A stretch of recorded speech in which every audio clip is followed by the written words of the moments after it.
ఆవాలు, శనగపప్పు, ఒక ఎండుమిరపకాయ, కొంచెం కరివేపాకు, ఉల్లిపాయలు, పచ్చిమిరపకాయ ముక్కలు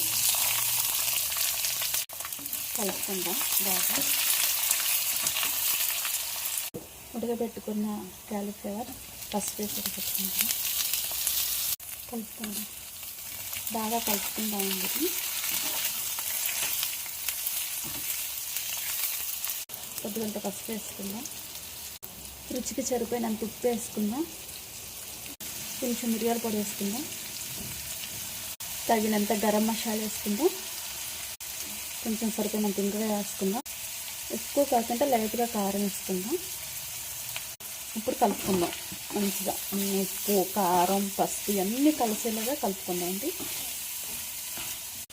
కొత్తిమీర, తగినంత కొత్తిమీర, ఒక 5 నిమిషాలు మూత పెట్టి మగ్గనిద్దాం. అయిపోయిందండి క్యాలీఫ్లవర్ ఫ్రై. దించేసుకుందాం మరి.